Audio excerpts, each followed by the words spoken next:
Hi, Leathur Rokk here, and today I'm going to show you a red eyeshadow look that I think is quite wearable, and we can do with this Back to Brazil palette. I'm going to give you a good close-up so you can see everything matching. And this time I'm not planning on forgetting any steps like I did the last time. I'm actually filming at a slightly more reasonable hour. It's not even midnight, it's 11:52 p.m., which is as close to reasonable as it gets when you're me and you're trying to film. See, I'm prepared with my hair tie and everything. And my cat, of course, can't be good, can't stay.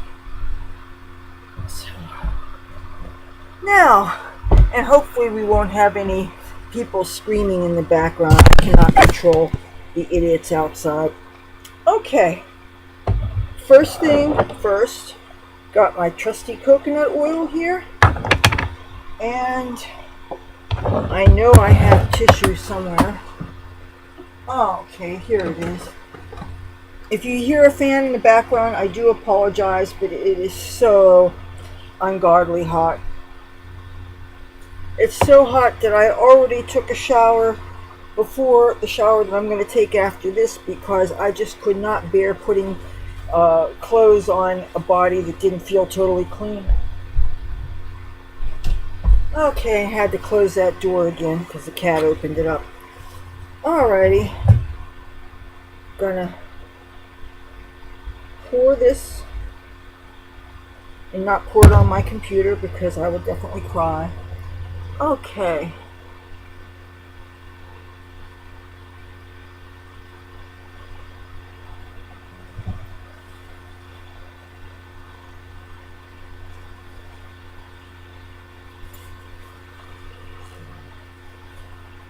I was thinking it was going to rain too.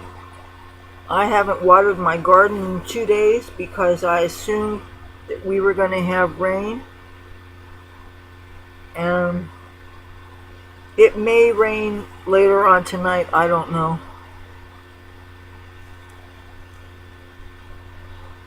Okay. Now, first things first, I'm going to cover my eyelid with the foundation that I wore today. Instead of regular foundation, I just wore the Sassy and Chic BB cream.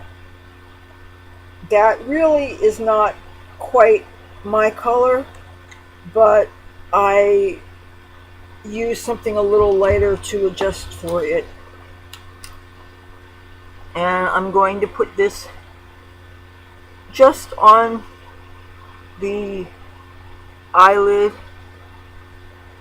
and I'll throw a little bit underneath. Then, now this is the E.L.F Complete Coverage Concealer. I'm using the lightest shade, which it really isn't all that light, and I'm applying a little bit under. Alright, this really makes a good sticky surface for the eyeshadow to grab onto. That's one of the things I really like about it.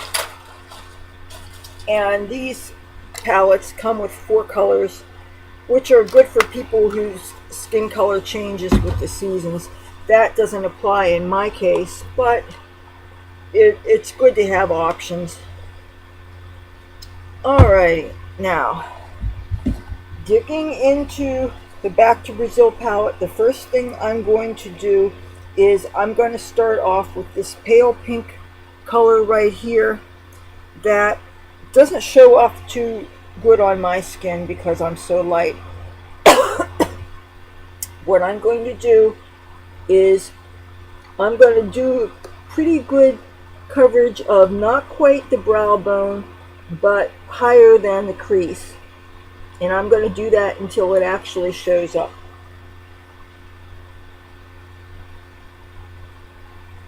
Okay. Then the next step I'm going to do, now I don't often use no, okay, I'm not going to use this brush for another color.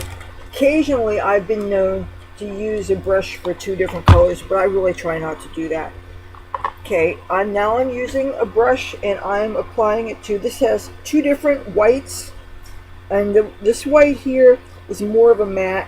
This white here has more of a shimmer and also seems to have a bit of a green cast to it. Well, I'm getting a generous coating of this on my brush, and then I'm applying really close to the eyebrow. Being careful, of course, not to smudge my eyebrow color because that would not be good. The idea is that I want to have some what appears to be skin showing. Alrighty. Now, this is the fun part.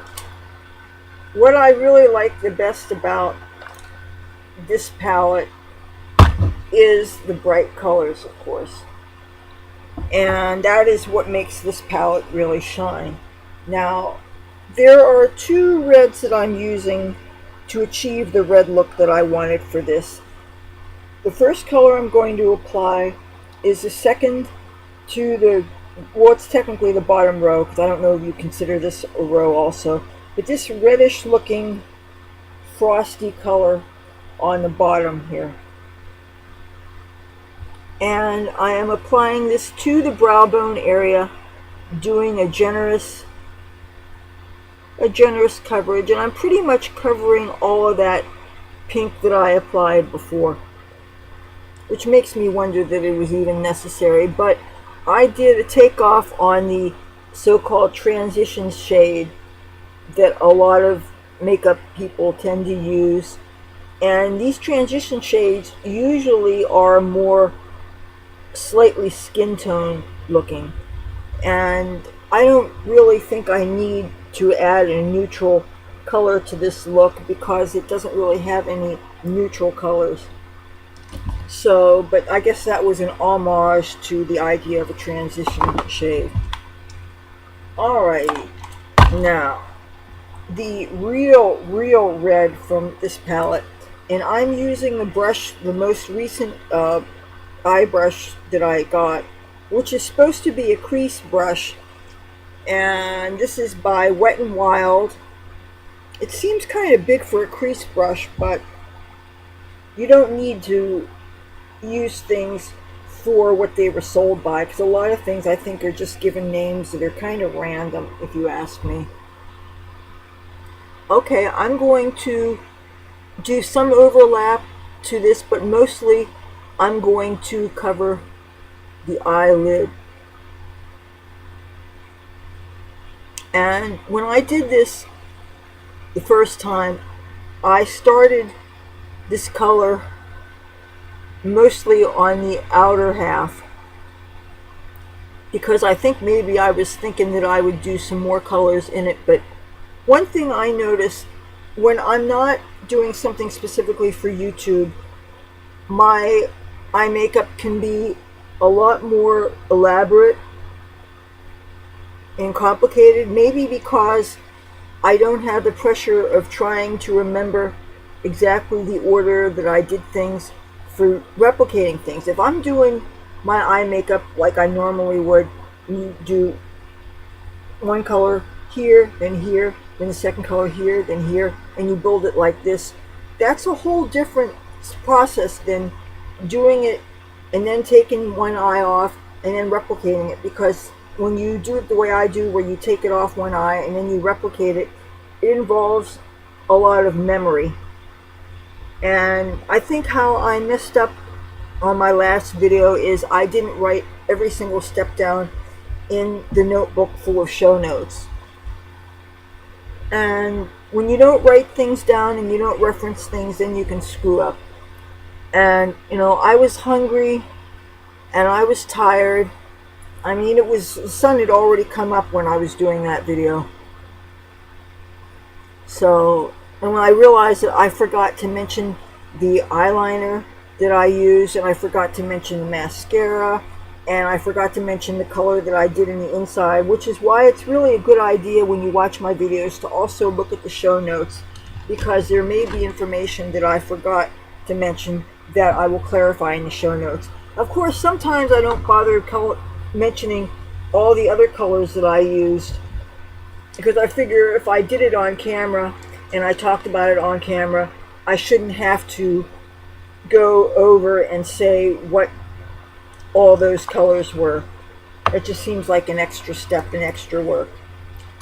And I don't know that it really matters anyway, considering that most people use these videos as an idea for palettes and shadows they already have. I don't expect that everybody's going to own every single palette, and especially if I'm doing a tutorial on something that's a more obscure palette that people might not even have, or I might be showing a product that was sold like 5 or 6 years ago and might not even be made anymore.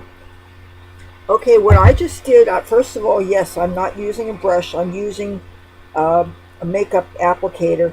And I went back into that same brighter red, the second one that I used, the one that I covered the eyelid with. I am doing a thin line right underneath my lower lash line. It almost doesn't matter if it doesn't show up that much, because I'm going to go over it anyway. Now, for my eyeliner, I didn't use a black. I actually used an E.L.F gel pot, and they called it a purple color, even though this is hardly bright, what I would consider purple. And the color is actually, I had to show this to somebody else who has better vision than me.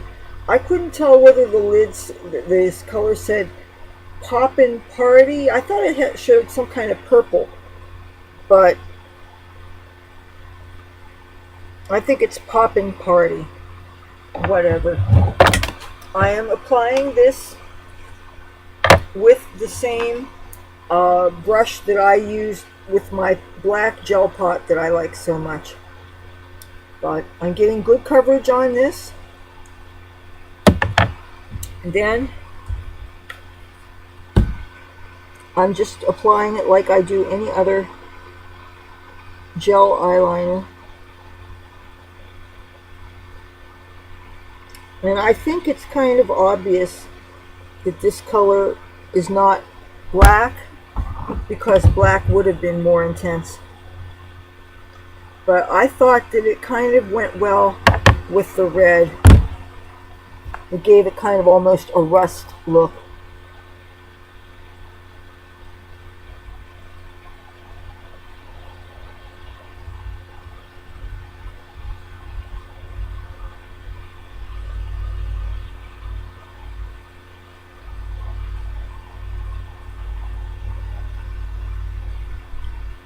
Now, for the mascara, I broke out the LA colors.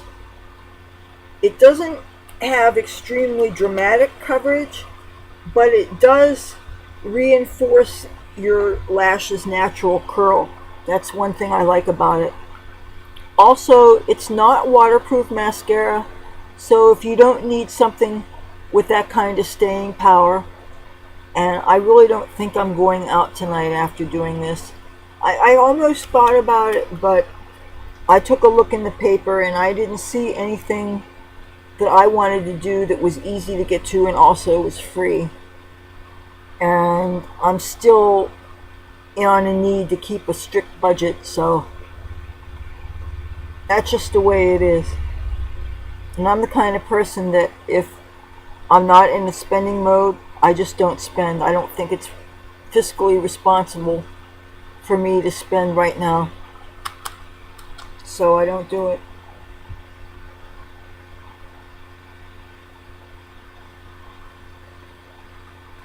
Okay.